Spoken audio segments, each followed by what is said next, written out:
real, right? It's so real. And I think Dottie will lead us in a really wonderful discussion and just acknowledge that. And I'm acknowledging that I came into this room just haven't put my ballot in yet and having to study all the things and figure it all out and wanting to do right. I'm a little bit, man. But thanks for joining me in that. Amazing. Thank you so much, Jess. Jennifer, give them a round of applause. Hi, everyone. Okay, so you're on my recording for service today because our live stream sound is not working. So I'm going to give me a second as I put my phone down in the recording. So you got to say hi to the recording. When we post this, you will see it if you go on YouTube. Okay. For those of you who don't know me, this was a fun introduction. Great, okay. So I'm not going to say hi to live stream today because they are not with us, unfortunately. But hello, future video on YouTube. How are you? My name is Donna, and I'm one of the pastors here. I have my own special microphone because I'm a little stuffy. My son got sick this week, so I've got my red sticker. If you got a name tag at the front, this is a great way to just signal, don't talk to me. No, you can still talk to me, just don't touch me. For those of you who are new, our church is called Safe Harbor, OC. If you hear us use the acronym SHOCK, that just means Safe Harbor. So if you okay, I went to SHOCK today, that's kind of our little thing. So people are saying SHOCK, it just means Safe Harbor, that's our church. And we are a Jesus-centered community, reimagining inclusive spaces to rest, restore, belong, and become. And we're so grateful you're here this morning. I think it's going to be a really important service. And before we get into it and invite our Pastor Dottie, interim Pastor Dottie, up to teach or hold space for us today, I'm going to pray for our kids, because I think a lot of us here, we are here as people who are thinking about the future and what it looks like for our kids, for the future generations. So I'm going to just do a little prayer for them, and then they're going to go with their kids' ministry leaders. We have Deb in the background, and we have Taylor. Where's Taylor? There's Taylor. So those two, they're amazing. This is the dream team over here. Taylor is actually a preschool teacher. So we're going to go ahead and pray for our kids, and then those kids, if you feel comfortable, can go with their leaders to the kids' room and learn a little lesson. Okay.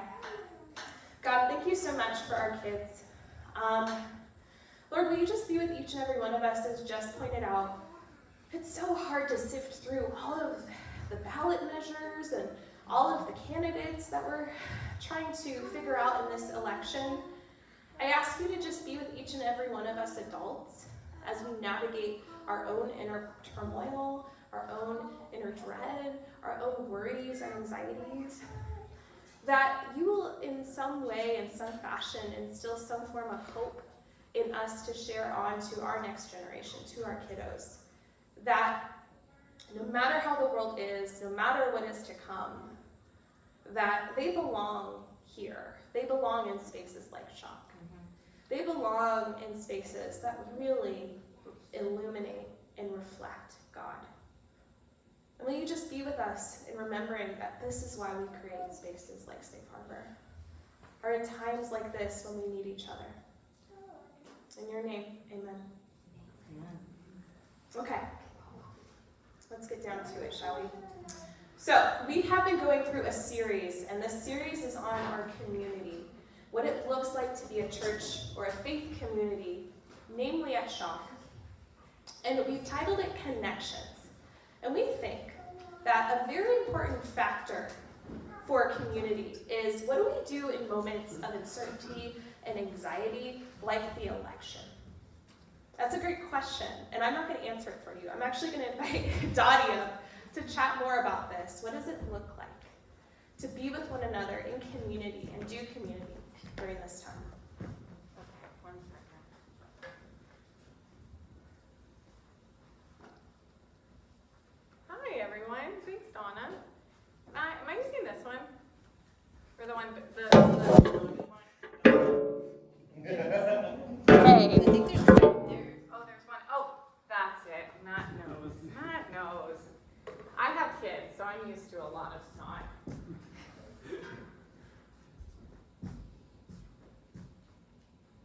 Is it on? No.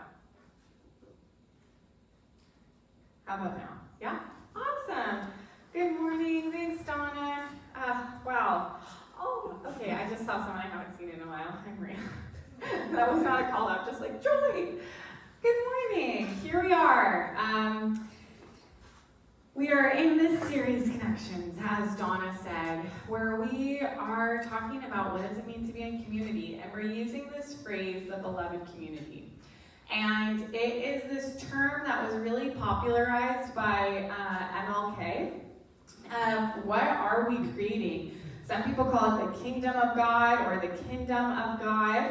And we're borrowing this phrase. A lot of communities like ours use this phrase of like, well, we are co-creating about being in community as we are building. We are co-creating the beloved community, a place of liberation, a place of dignity, a place of equality.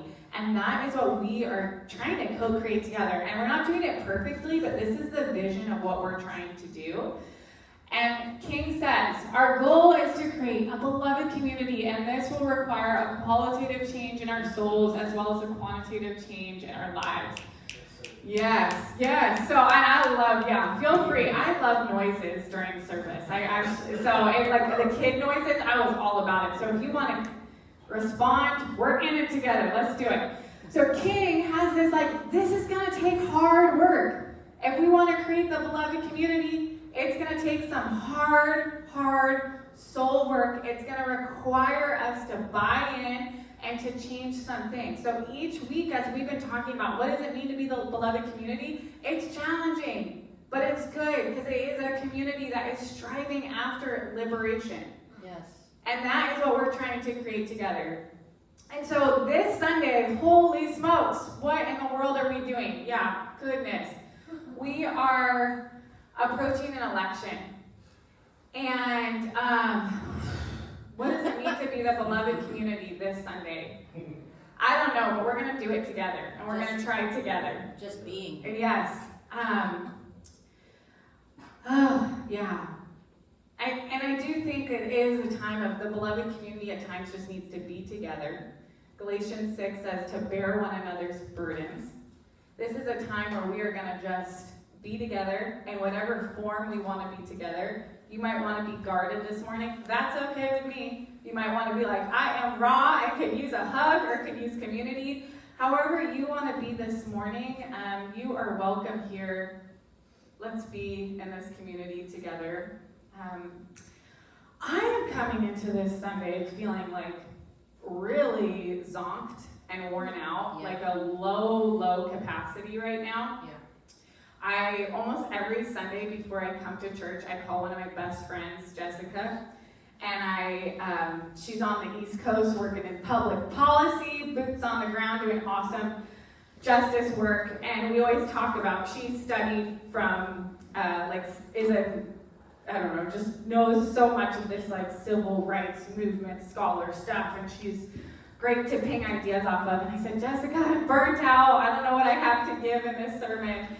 And I just was like, I just need a spacious sermon where we can have some time to reflect. I need more space and gap in my life. And so I hope we can do this together. This is not going to be me preaching at you. This is us being together. We're going to reflect together. I need a spacious sermon. I'm worn out. So we're going to have time to just process some things together.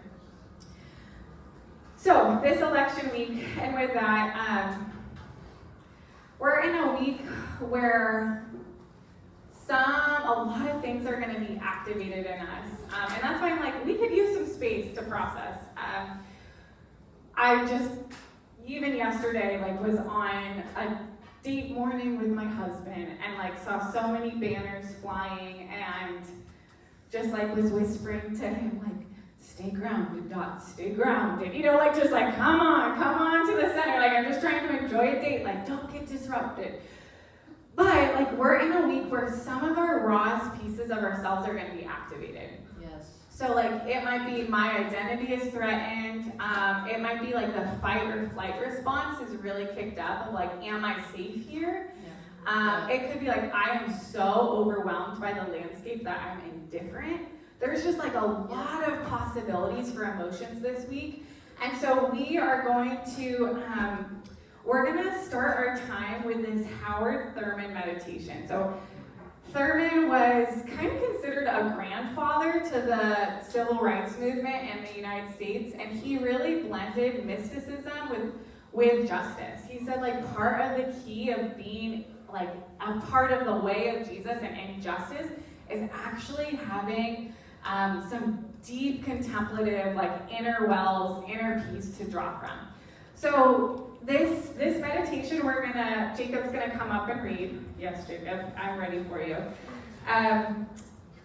It's called How Good to Center Down. And I just would love it if you are someone that needs to close your eyes while Jacob reads this, feel to close your eyes. We're just gonna really dwell in this meditation and kind of draw from this image that Thurman has that we need to create an inner well and an inner peace to draw from in order to do the work of justice.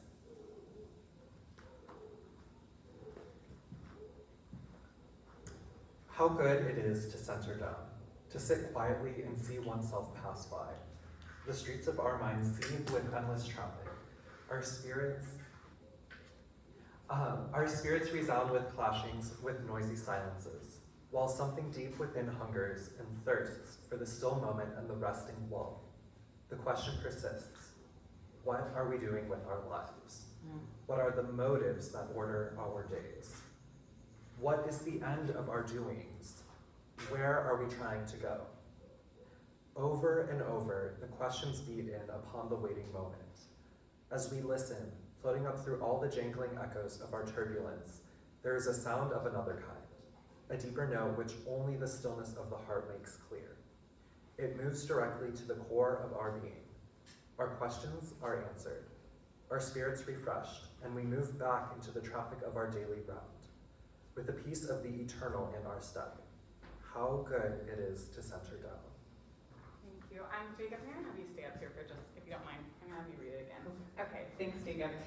Yeah, how good it is to center down. My friend Jessica this morning said, oh, I can't, I'm in this car ride, I'm all, blah, like I'm in my car this morning, and she said, you have actually a lot to come down from. And a lot of us right now, arguably all of us, because we are here, Tuesday's coming, we have a lot to come down from. So to do this centering down is like, oh my gosh, how am I gonna center down?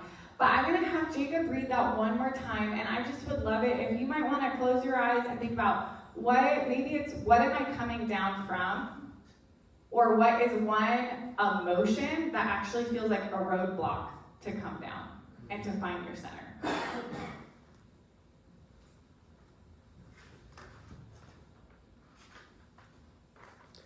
How good it is to center down, to sit quietly and see oneself pass by.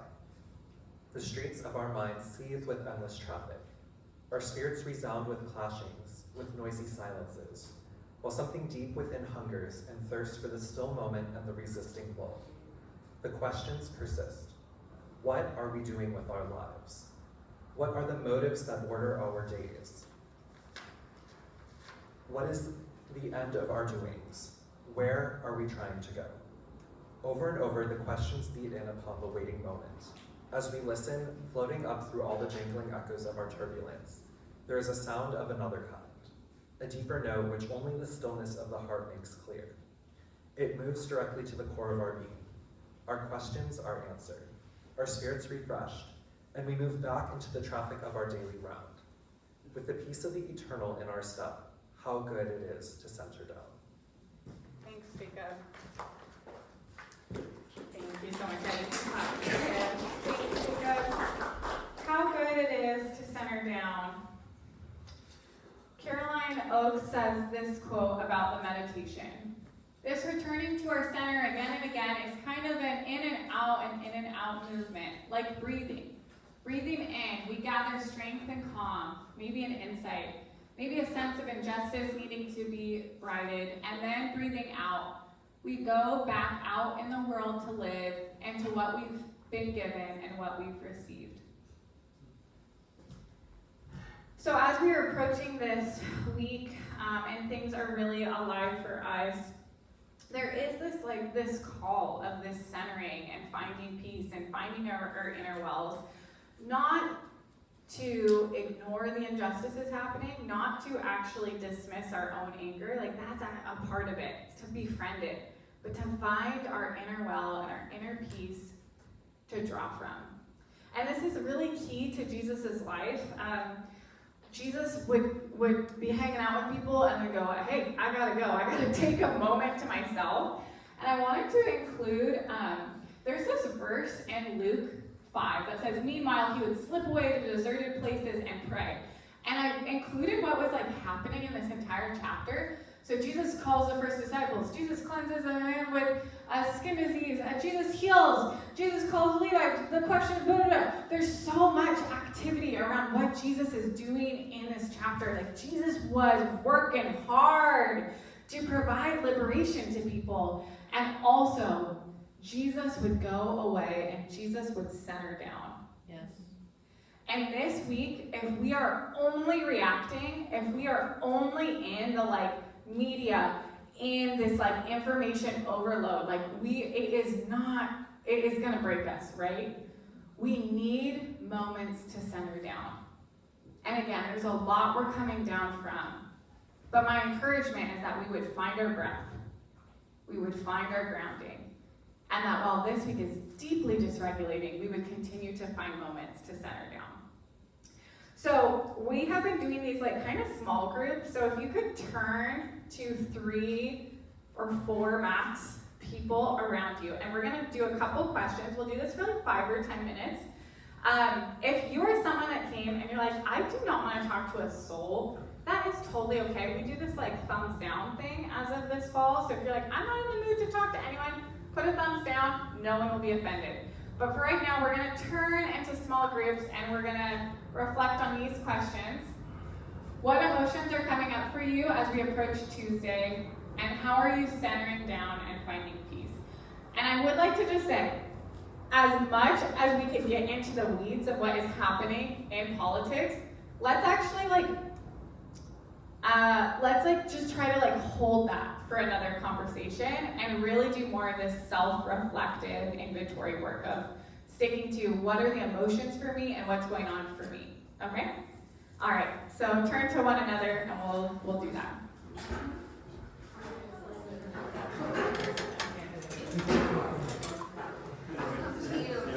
Good. How are you?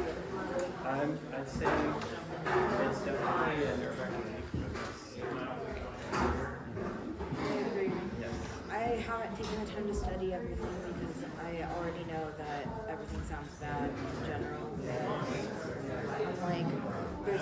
I know I'm not gonna find something. I'm oh, I'm so excited, I'm gonna be okay,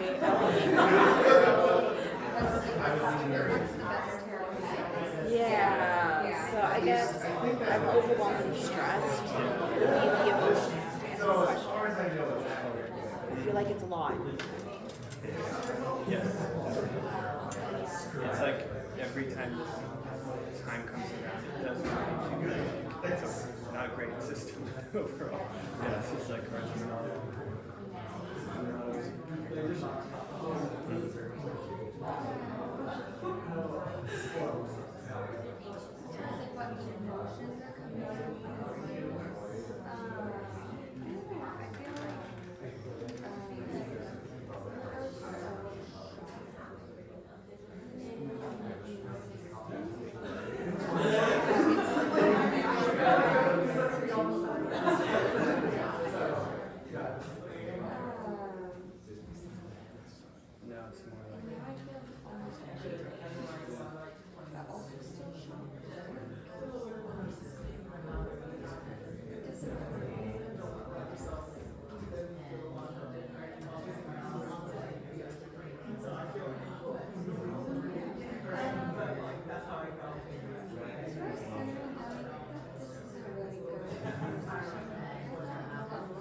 like I said, I haven't really taken the time to procrastinating on reading through everything. It kind of feels like, when you have a big project due or like an exam is coming and you need to prepare and you get that like sense of like dread as it keeps coming closer. That's what it feels like. I'm really fearful about what will happen after. Exactly. Yeah.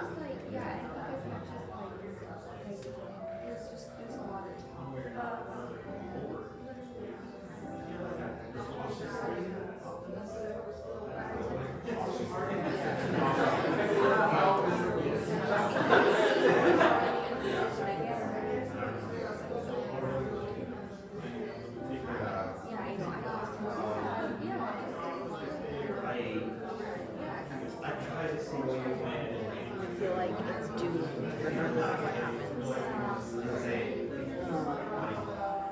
I'm not gonna get into the full politics. Like Dottie said, we won't get into that. But it does affect me more than maybe the average person because I'm trans. And like I saw like someone made like a map of like where not to go around election time, and it was like there was like a handful of states that were okay for Next minute to wrap up. That's scary. Like 1 more minute.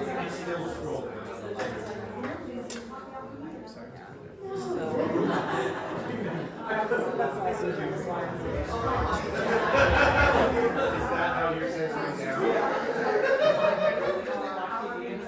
want to feel safe. I'm scared, but I want to feel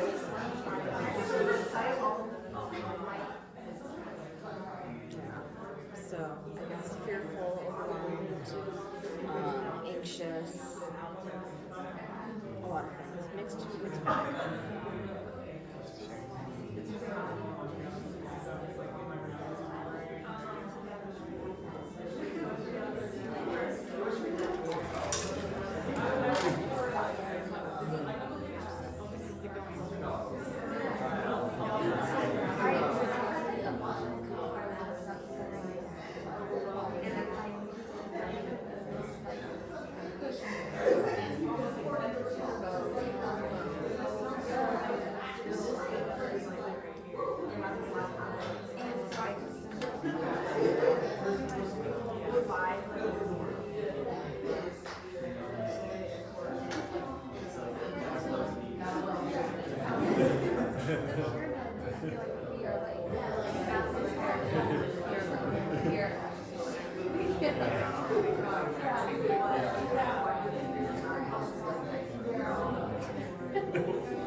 couple little reflections if you want to share something a theme that maybe came up in your group. And before we do, can we just take like a collective breath together?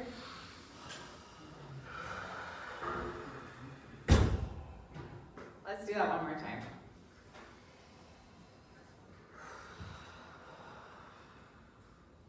Thanks, y'all. Okay, Angel, what did you want to share?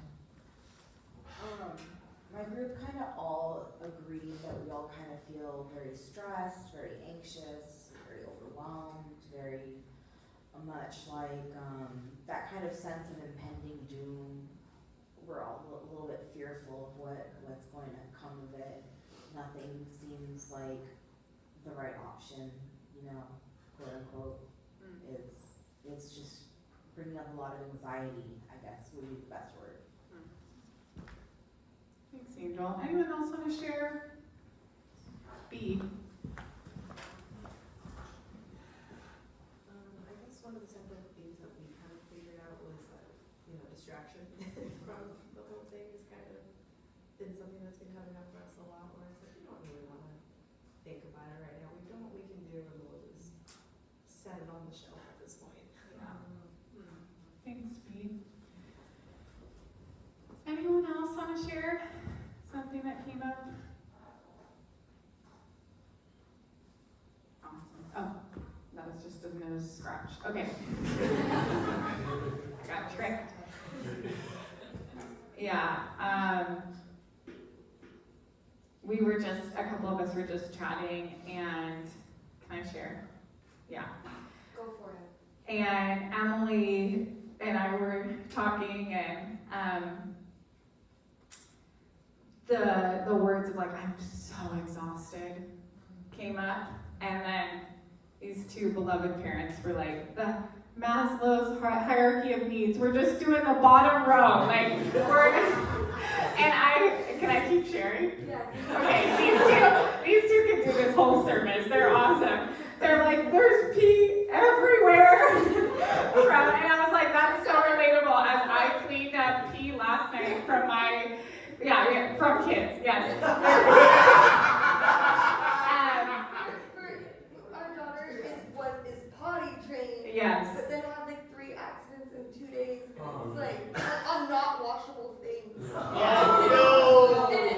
It's like that's like not like that would be fine if we were like feeling rested and fine, but we're not. We're like we're like so Yes. tired. We're just like Yeah, and this story that Emily shared of like their potty training, there's pee everywhere. It's on their couch that's not washable. Like that is like the tip of the iceberg, and all of us have that stuff going on, especially this week of like we are exhausted.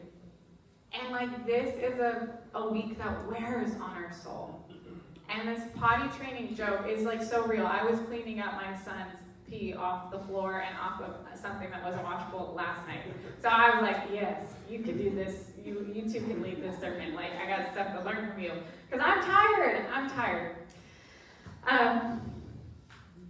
I have asked Alicia to help me with this service. And so Alicia and I have been talking about, like, what could Shock use?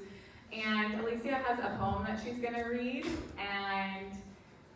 And she's going to come up, talk about it, read the poem, and then we'll be on the tail end of things. So thank you, Alicia. woo!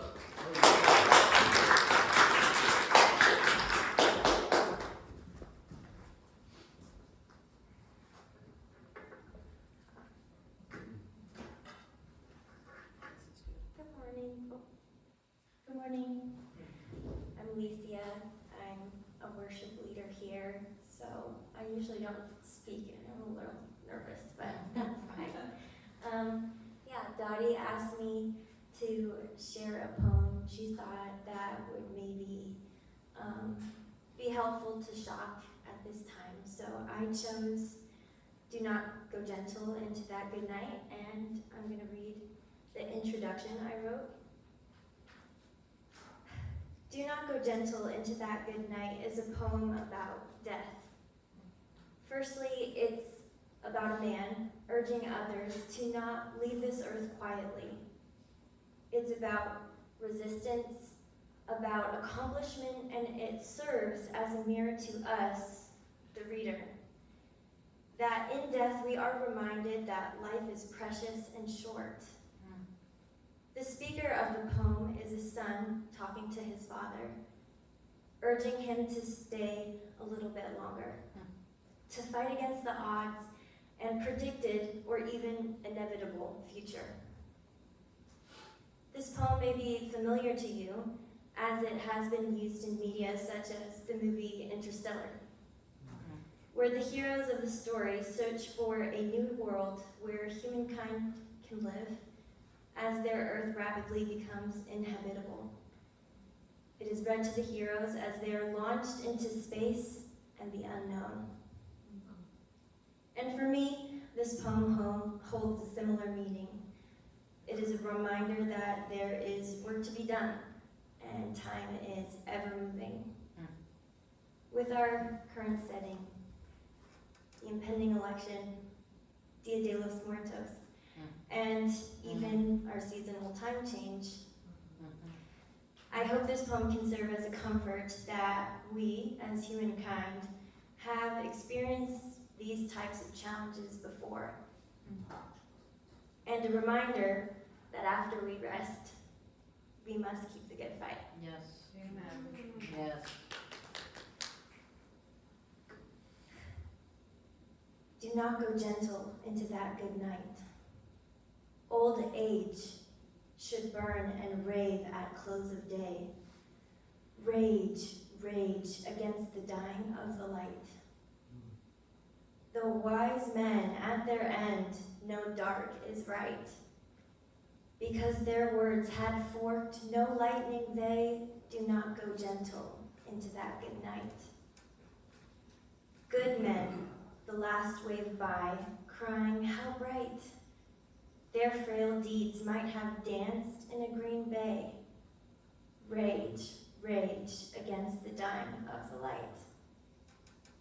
Wild men who caught and sang the sun in flight, and learned too late they grieved it on its way. Do not go gentle into that good night. Grave men near death, who see with blinding sight, blind eyes could blaze like meteors and be gay. Rage, rage against the dying of the light. And you, my Father, there on the sad height, curse, bless me now, with your fierce tears I pray. Do not go gentle into that good night. Rage, rage against the dying of the light.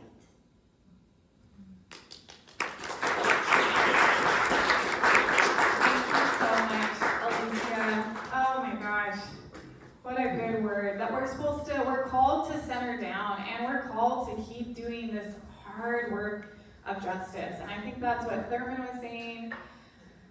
And really, like, what we're called to do this week is, like, be awake to the anger, to the pains, to the injustice, and also center down. It is this dance we're doing. I had some reflection questions, but I think we should maybe just go skip. I'm looking at Donna. Skip to worship. Donna's like, who cares? What do you prefer? Oh my gosh. This is how scrappy we are. I love that. You do? Yeah. Great. Okay, I have we have some reflection questions. Alicia wrote these, so actually we do need these. How are you practicing resistance in this season? Yes. How are you going to honor and support your local or personal minoritized communities regardless of this election's outcome? Jess, could you play? Yeah, sure. Like, yes, and we're just gonna do this reflecting on our own. Let's take 5 minutes. You can stay here, you can wander outside, and we'll call you back, and Jess is gonna play a little bit while we do that.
think the way I practice resistance is allowing myself to be scrappy, especially coming from more perfectionist churches and backgrounds.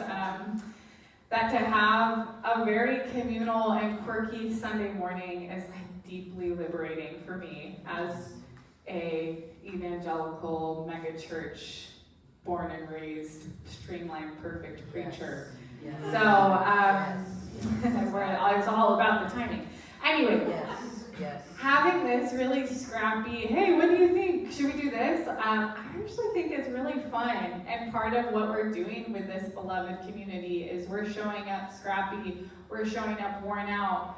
Emily and I are like, oh my gosh, the pee is everywhere. And some people might get that or be like really weirded out that we're talking about pee on a Sunday morning. But that's our reality. I'm going to pray and then we're going to do communion. God, you are a God that just calls us to center down, to find our inner peace, our wells to draw from. And God, you do not, you don't miss the injustice. God, you understand what is happening. Your heart breaks. You see us and how we are exhausted, maybe just from our work, maybe from the political landscape, from all of it, the combination. God, you see us when we are weary. You see us when we are despairing. You see the hope that some of us have, the hope that we're holding on to that this week is going to come through. And God, you see the fear. God, so many of us are scared of what's going to happen this week. Amidst our exhaustion, amidst our fears or our indifference, God, would you help us to keep the good fight? Like Alicia said, to keep going. Would our exhaustion not lead us to isolation, but only lead us more into the beloved community? That we would show up scrappy. That our exhaustion would not lead us to just go inward and only care about ourselves, but our exhaustion would point us to that second question that Alicia wrote, to take care of one another, to look out for our siblings, especially in the margins,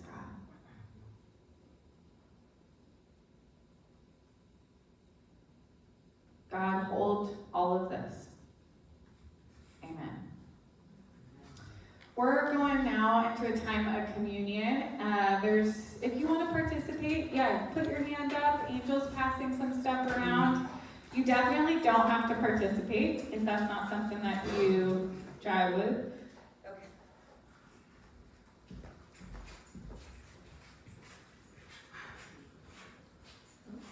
All right. Got a couple more hands. All right, so this is a time of communion, and Jesus practiced resistance and rest in a lot of awesome ways. He went off to himself. He also is all about liberation and celebrating folks on the margins and breaking out of systemic oppression to the point that the empire executed him. And on the night that Jesus was betrayed, he took the bread, the donut, and he said, "This is my body broken for you. Take this in remembrance of me." So we take the bread. And in that same way, he took a cup of wine and he said, "This is my blood shed for you. Drink this in remembrance of me." So we take the juice. And as we do this, would we just... Today would have been a great day for wine. Yes, it would have. And as we do this, would we just continue to bring our whole quirky selves and just finish us off? I'm not a wine drinker, but I just thought that was appropriate. I wrote this song in June of 2020. Black Lives Matter was on the rise, and we were finally getting opportunities to really, really be invested and involved and educated. But as someone who's biracial, I had a really difficult time being in even progressive, primarily white communities, and having people read books like White Fragility and thinking that I was going to be their source of education. And I realized that as much as I love being a trans person and being a queer person and providing education from that perspective, I really don't enjoy doing that as a person of color, or who experiences that in-between weird place that during the summer Mexicans recognize me and during the winter everyone thinks I'm Italian. And I experience this like weird, like being in white evangelical spaces and having some of that culture, but primarily really knowing my Mexican family and like having that culture be a part, but getting made fun of because I like sour cream on my tacos. And but I got to like the second chapter of White Fragility and was like, this isn't for me. This book is not for me, and I don't have to show up to educate my white friends. And I was doing that while also wanting to show up in BIPOC spaces and just be, you know? And I wrote this song about how much I was struggling to find hope and to find faith in this space. And one of the lines that I write in the bridge is just "We rest in you." And you can be community, you can be yourself, you can be God. So for me, I'm reflecting today on resting in community and resting in hope and resting in just this desire for something better.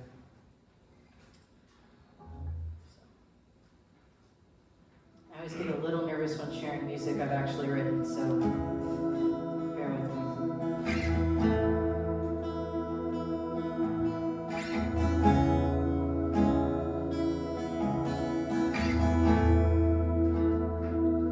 Now is the time, the faith is hard. All that we have is fear in our hearts. So I look inside to find the strength within. Your love divine, it fills me up again. It fills me up again.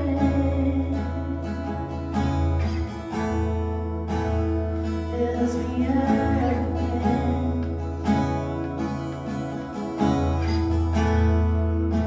It's hard.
And this is also Jennifer, who is on vocals.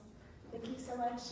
I'm going to do some announcements, and then if you would like to be in community or continue that process, we're going out to lunch, and you can join us. And I'm really excited about the restaurant. I can't wait to share it with you. Okay, but before we get there, let me do some announcements. Families and couples groups. So, if you are a family of any size, shape, whatever, you are welcome to this space. You do not need to be a wife, a kid, you don't have to be a nuclear family with 2.5 kids and a dog. You can definitely just come as you are, whatever family size or type you are.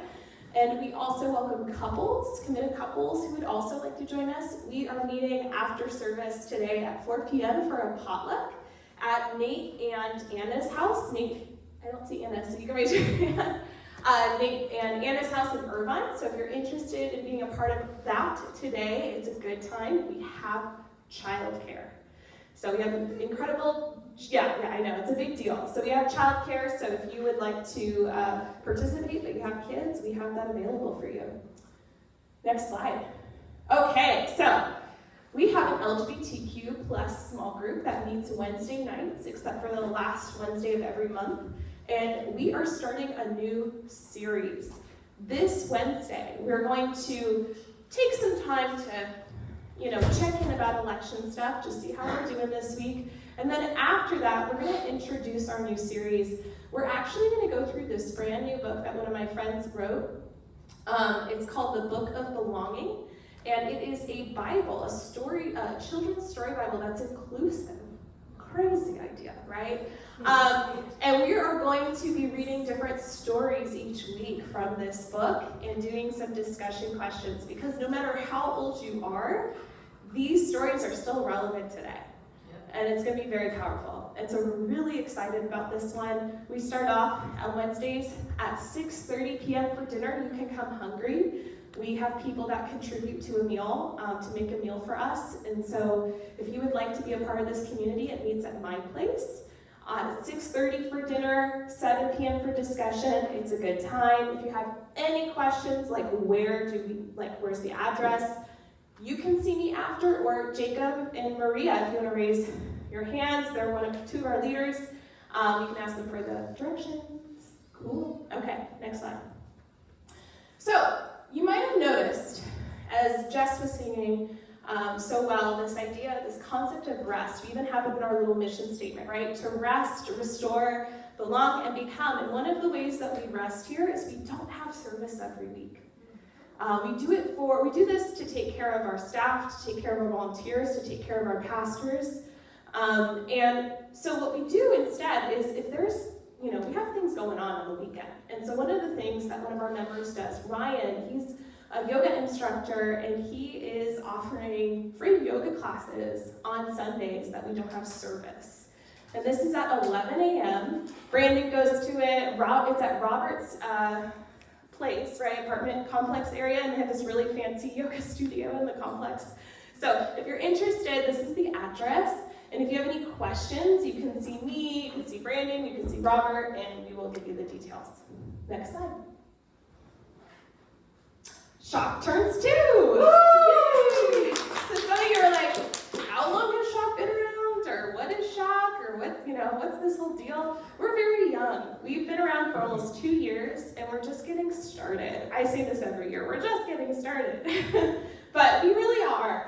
And we're gonna celebrate turning 2 and being in the community for 2 years on December 1st, or December 1st. So mark your calendars, just save the date. We are gonna have a potluck style outside these doors after service, and new merch. New merch, you guys. Yep, we have some really cool hoodies, some really good crew necks, some really cool t-shirts. We even have stickers and tote bags this year. So we are going to have a time. So that's happening December 1st. Save the date, mark your calendars, and we should have a fun time. Next slide. Okay, so this is something churches do every year. We are, as cool as we like to be, we still are a church. And so we do like to have a yearly financial update. That's just at the end of service, so you can stay for it, you can leave, you don't need to worry about it. You can read the blog post afterwards. But we are having this at our next service, November 17th. We're just going to give you a financial update. The goal of this is just to be transparent. So you know what's going on with your funds. I know a lot of you don't have to, but a lot of you do give. And so you probably want to know where your money's going. And so we try to be as transparent as possible and give you the details that you want to know about what our finances are doing. Cool? Okay, next slide. And if you can't make or want more ways to get connected, we have an Instagram social media chat. You are welcome to follow Safe Harbor OC and DM us and ask us to be added to the group chat, and we'll add you, and then you can post things you're doing, find out what others are doing, post needs you have, prayer updates, prayer requests, all the things, and stay connected. Next slide. Okay, and good news, amazing news, we've been doing a fundraiser for a month, and just in a month we've raised over half of what we needed for this fundraiser. So our goal was to set out to raise $2,000 a month in reoccurring donations. We've already raised $1,100 a month, and that's in 1 month. And we have 2 more months to go, which is huge. We should be celebrating, right? That means, yeah, this is great. So we got 2 more months left. I think we can do it. If you are, by all means, we're a low pressure giving church, but if you feel like Shock has made an impact in your life or people to you, and you want to see a community like us thrive, especially during hard times like election season, then, we're available for a one-time donation. You can text it, like right here, or you can go online and set up a recurring donation. It's up to you, and every little bit counts. We are the community. We're building this beloved community together. Cool? All right, next slide. I'm going to do a little benediction. You're welcome to put your hands out. Maybe you can even hold your heart with your hand. If you feel comfortable with that, you can keep your eyes open or keep them closed. It's up to you how you want to receive this benediction, this blessing this morning. Friends, may the Lord bless you and keep you. May the Lord make their face shine upon you and be gracious to you. And may the Lord lift up her countenance upon you and give you peace. Amen.